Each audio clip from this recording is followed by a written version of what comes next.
The FAFSA becomes the portal to opportunities that maybe students didn't realize they had. So when we have them apply and they receive a grant or some sort of award, or they're eligible for loans, and we discuss what all of that entails, they can now see a bigger picture of possibilities.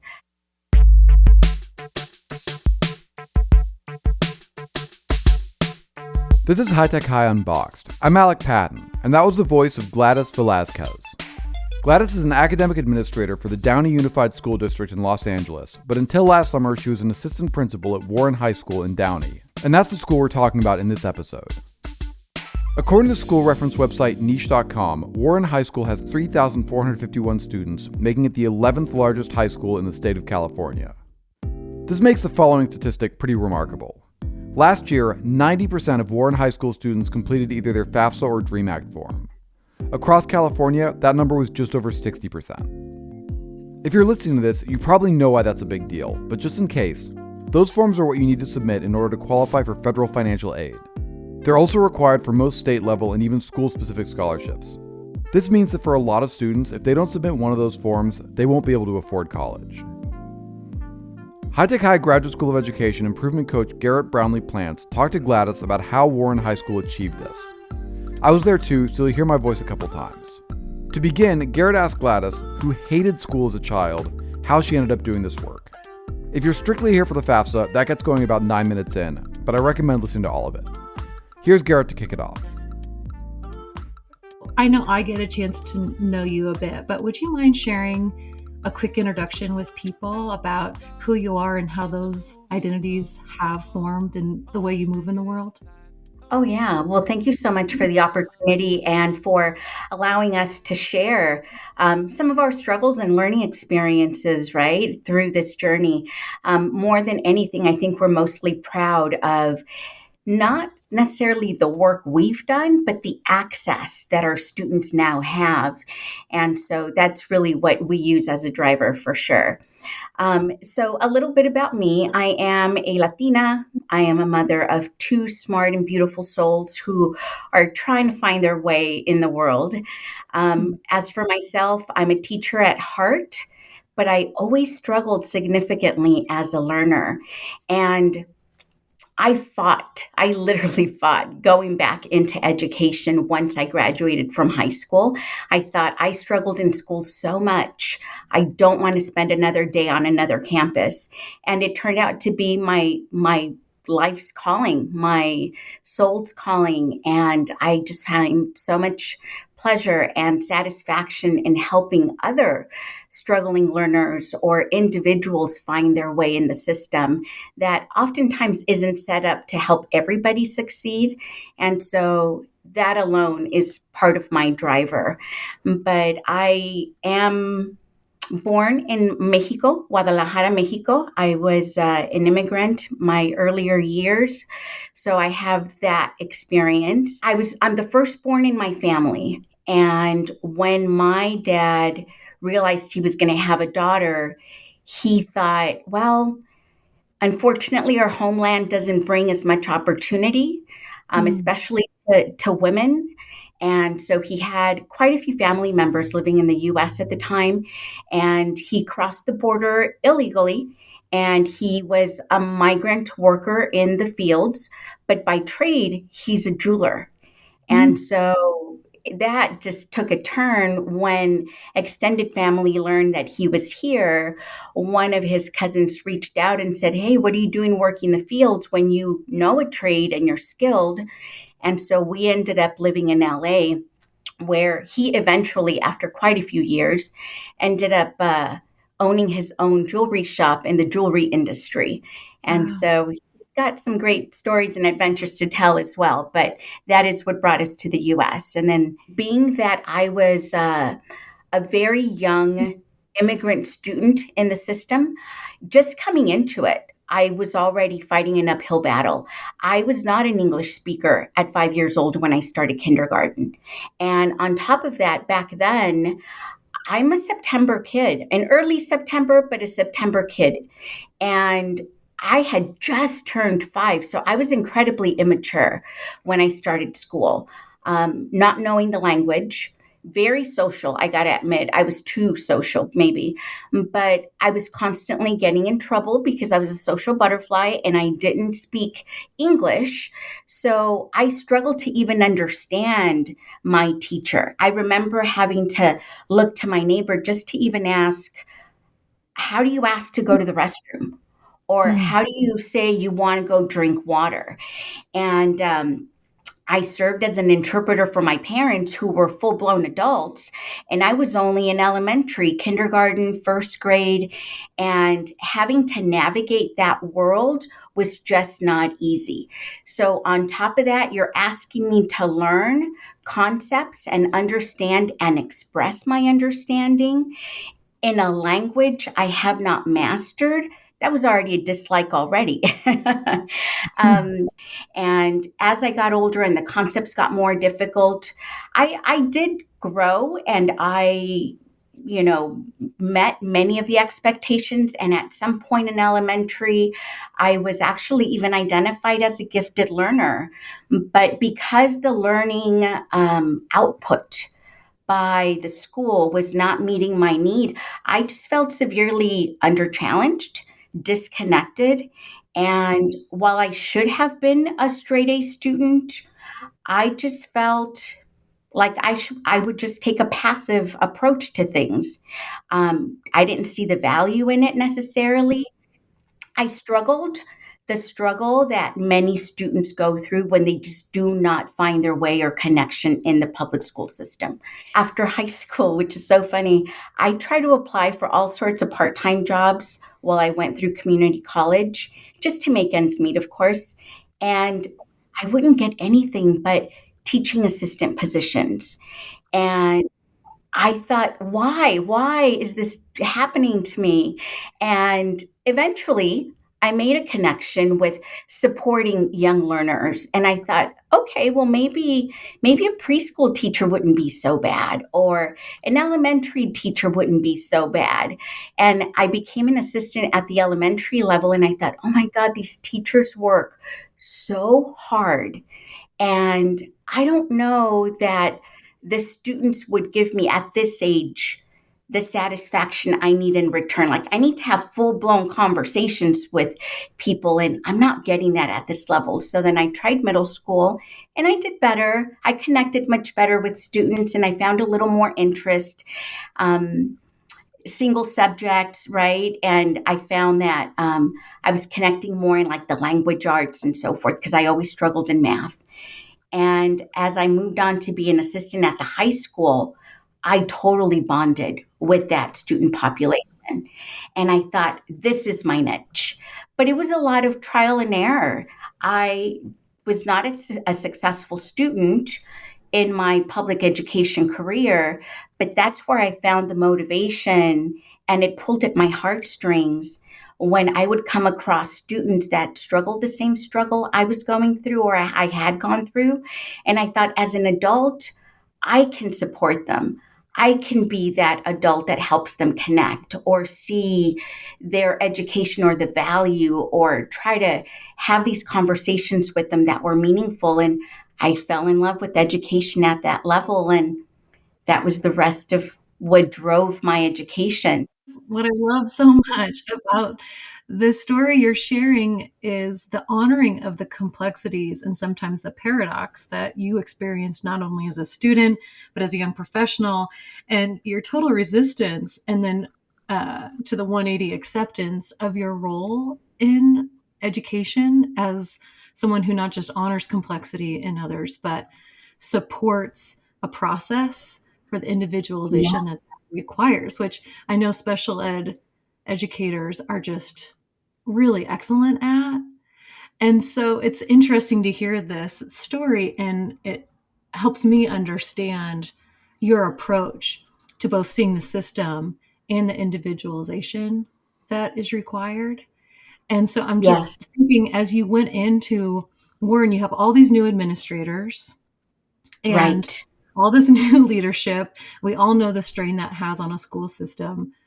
when were you thinking like, you know what, it's college acceptance and FAFSA, that's what I want to focus on? Like, how did you get there? Right. So my first couple of years at Warren, I'm not one who is, my heels are never in the sand per se. I am so open to learning from everyone. And so as a new leader in this particular area, my predecessor in that area had already done significant work with strengthening the College and Career Center and the services that they provide. He was the administrator, Mr. Jeff Giles was the administrator overseeing these two departments when they started the work with CarPay.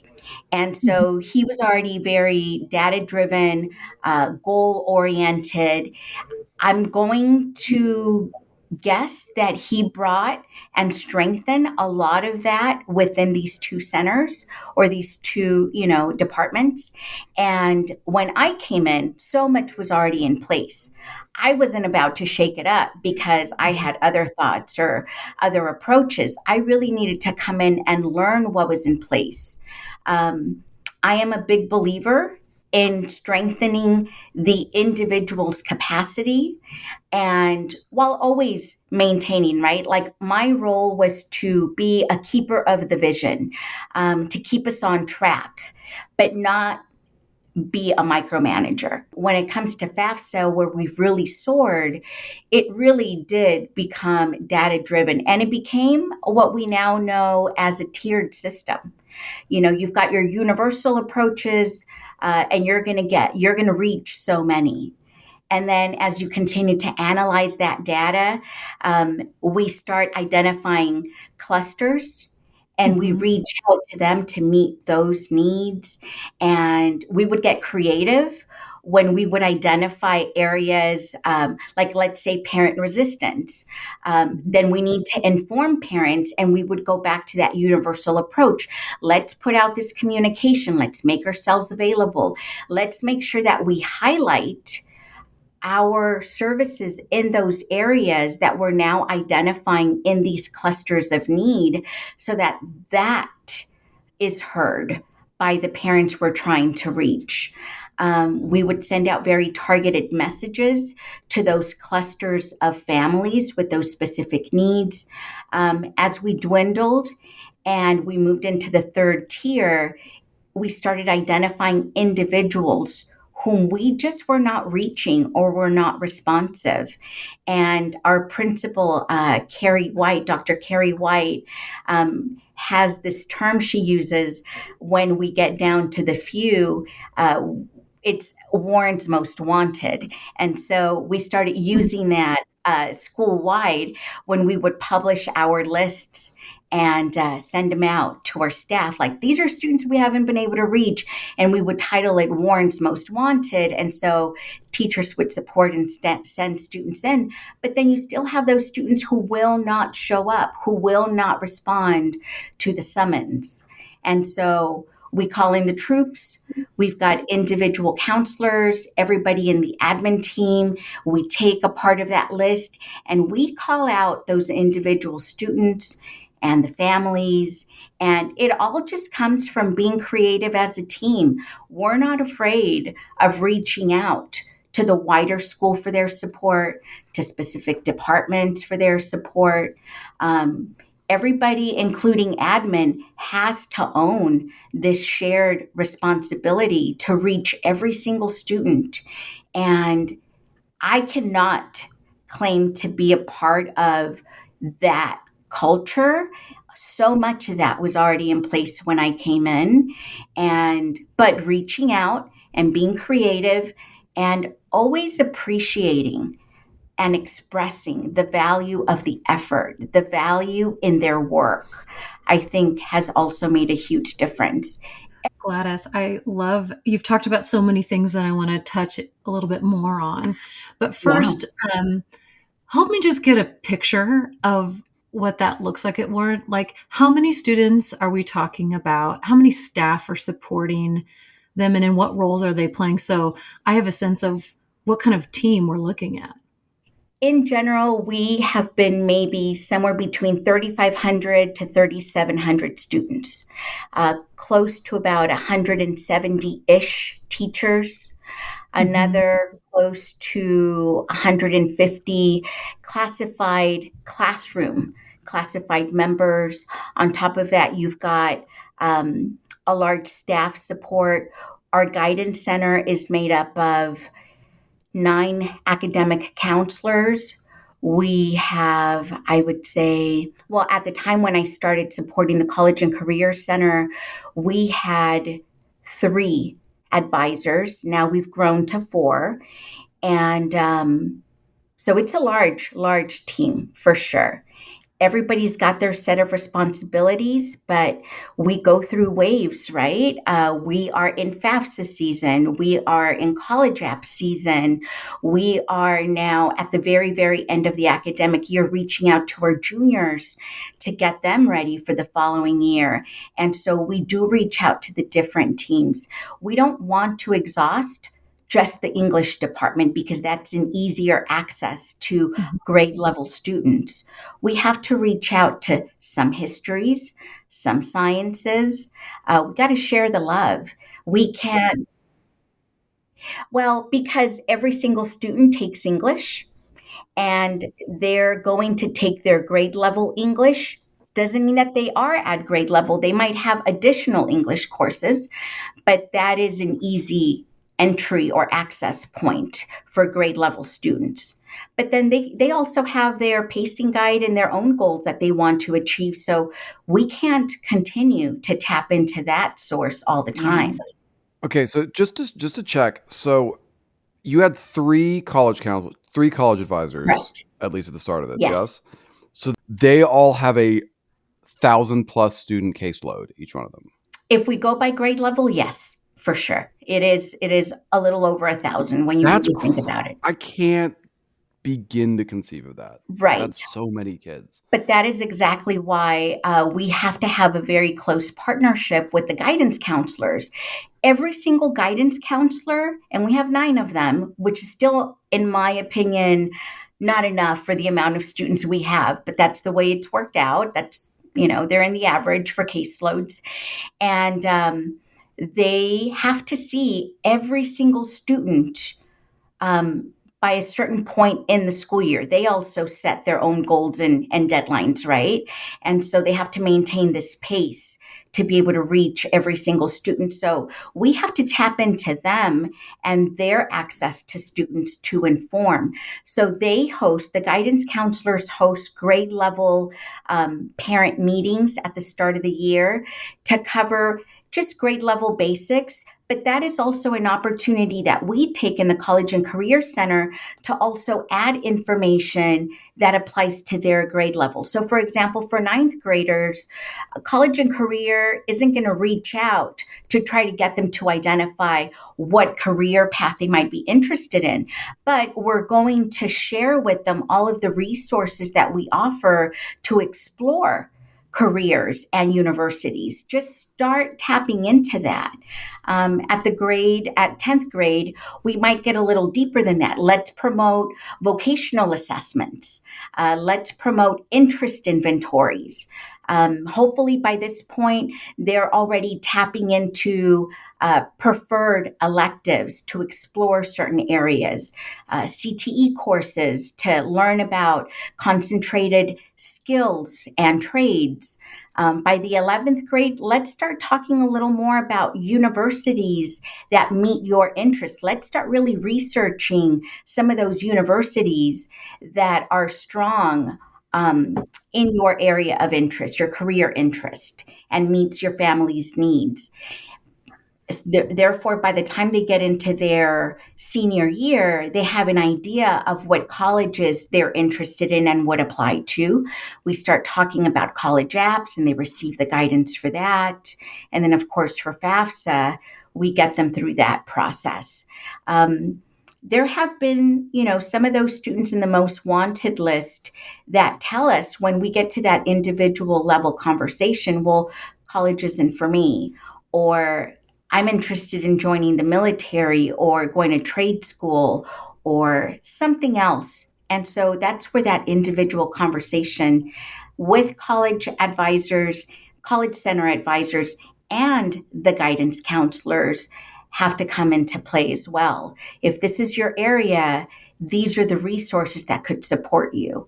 And when we do pull in those last few students that are not applying, it's about helping them see the value in the application, because they may actually be granted an award that they thought they were never going to be eligible for. And that just creates a whole new window, whole new spread of opportunities for them that maybe they didn't see for themselves before. Yeah. But it takes the whole village. Something I'm noticing is that, I mean, we wanted to talk to you, and certainly when Garett told me about this, it was like the jump in your FAFSA completion rates is what we were excited about. But that's like only one of like 1,000 different things that you just like talked about in the last couple minutes that you're like that you're thinking about here. So like, let me ask, like, I mean, for like, what like does it like in my head, like Warren's this place that got this amazing FAFSA result, and clearly like, it's one of these. Like, does that feel like a big deal to you, like Yes. that particular thing, or is that just like one of a million things that you were No, no, no. juggling? It is a huge deal for us because, again, the FAFSA becomes the portal to opportunities that maybe students didn't realize they had. So when we have them apply and they receive a grant or some sort of award, or they're eligible for loans, and we discuss what all of that entails, they can now see a bigger picture of possibilities. I can give you a story. For example, one of our career center advisors shared, she's also the rugby team coach. And so she had a particular student who was very talented in rugby. He had no interest to attend a 4-year university. He said, maybe I'll do trade school. But because rugby was such a talent, he was being approached by universities. And so her, being an advisor in College and Career Center, had already spoken to this student multiple times about applying for FAFSA. But when he started getting scouted and approached, she said, a starting point is that FAFSA. And so he went ahead and applied. The family was all in. Turned out he received a Pell Grant. He received other sources of funding. He was accepted to the university, and he received additional academic scholarships, whereas now he's a full-time university student. And about 80% of his living and university costs, all costs, are covered. Wow. And it's awesome. This is a student who just never really cared to take it that far, to take that path. But FAFSA and all the awards and all of the opportunities that came with that, obviously because he had other talents, but now he's got all these opportunities that he just didn't see before, you know? Mm-hmm. So when you inherit this team, you inherit this relationship to this improvement network called Carpe, and you see them starting to look at data and making sense of data. They have an aim they've identified that they really want to target in terms of whom might be missing out of that multi-tiered support system you were just talking about.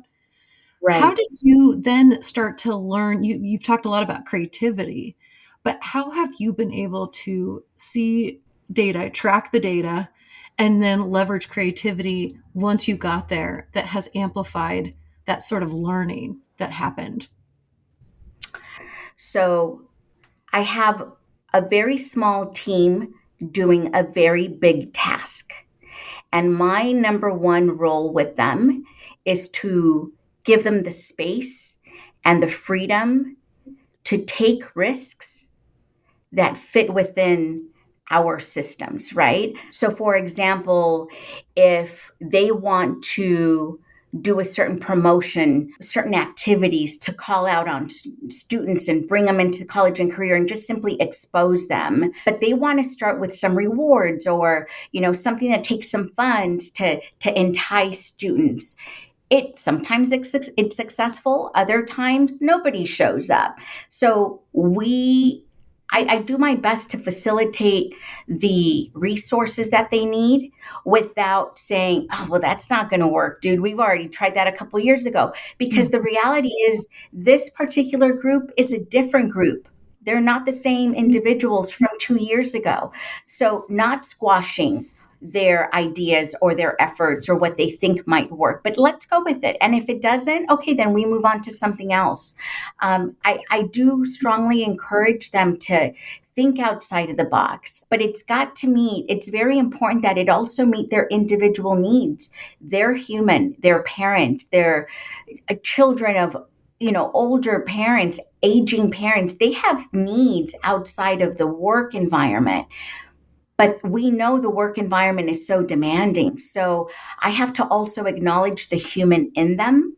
And when Mhm. they need support, I need to be there for them so that when they do come to the table or they do show up to work, which they do every single day and they're very present, I have to keep them in a healthy position, in a healthy way where they're willing to take those risks. They're willing to work the long hours.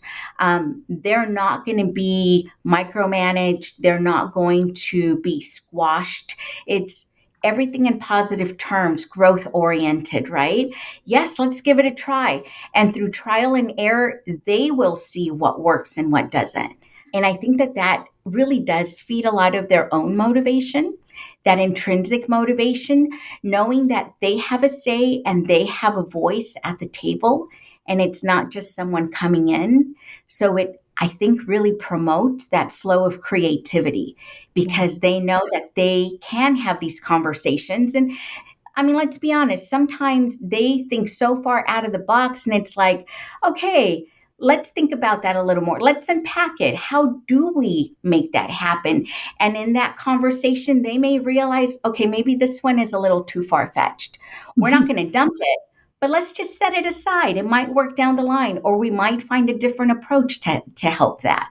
So it's all about nurturing them as individuals and as a team. I think that really makes a difference. Yeah, I think it's noted too, because you can't get the success you've had at Warren without a culture of risk taking or maybe mistake making to make those Right? results happen, right? And so it's remarkable that you've been able to cultivate that in such a large system with so much complexity, but also that you have built a culture where people know that they're all a part of that. And so Yes.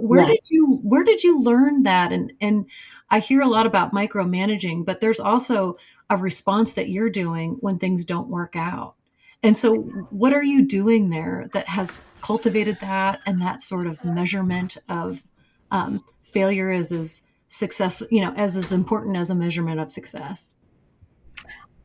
To be honest, I think a lot of that comes from my own struggles and being told what to do, what not to do. And that's what that's what made me feel like I was not a part of a system. That is what facilitated that disconnect for me and school.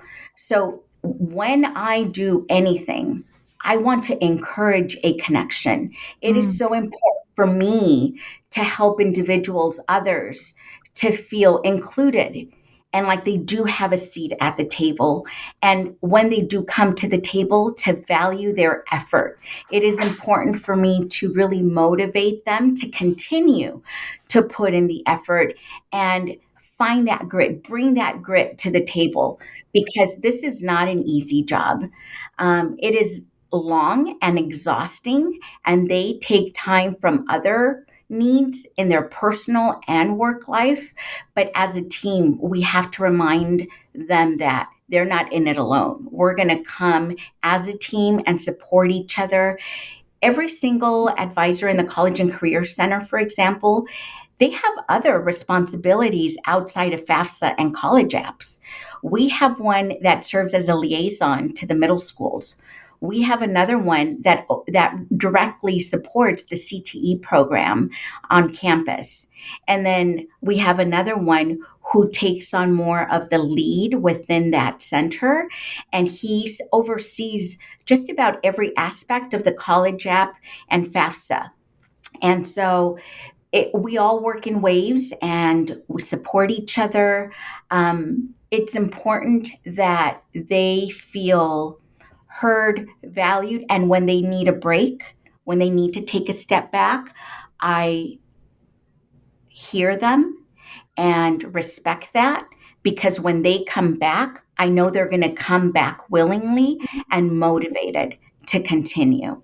Um, I'm not sure if I really answered your question. I think I may have gone way off track, but Well, I mean, I think what is remarkable about you, Gladys, is you just started by saying, I bring myself to work so others can bring theirs.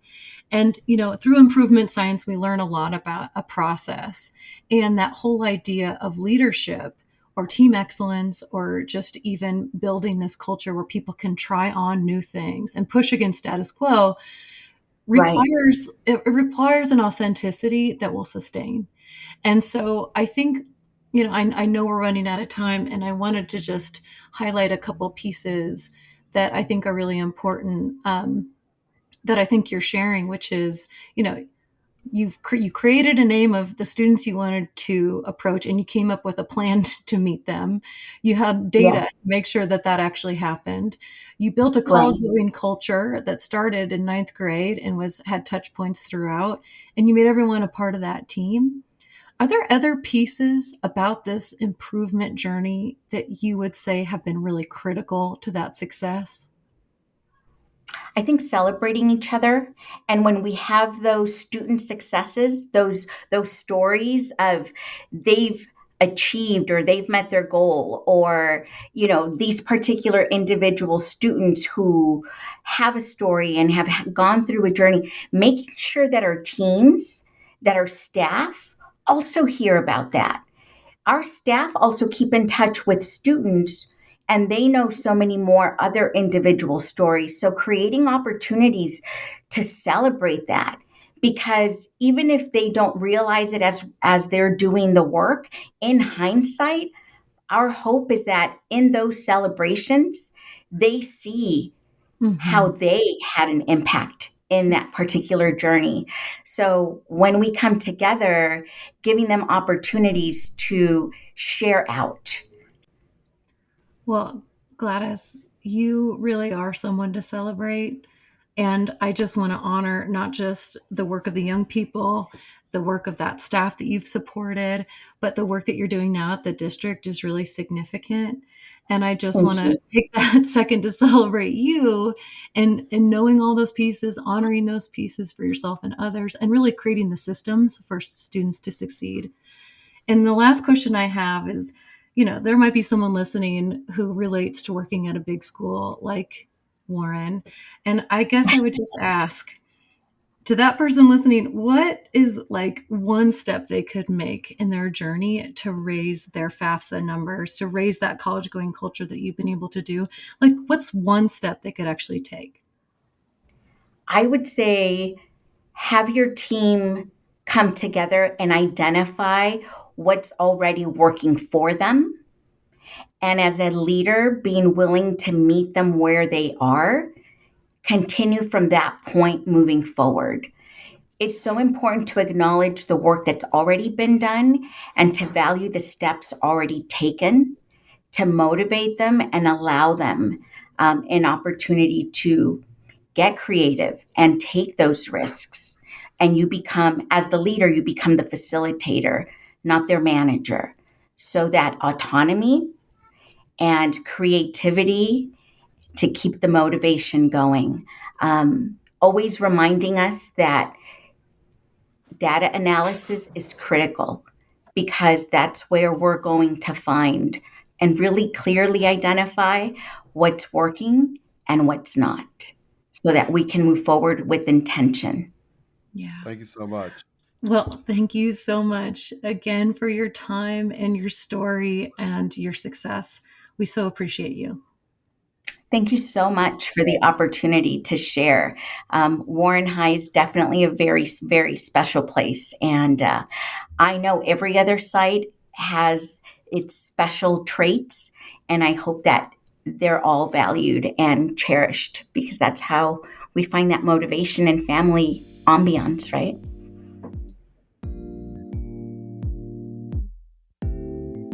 High Tech High Unboxed is hosted by me, Alec Patton. This episode was edited by Brent Spurnack. Huge thanks to Garett and Gladys for this conversation. Check out our show notes for more resources and stories about helping more kids get access to college. Thanks for listening.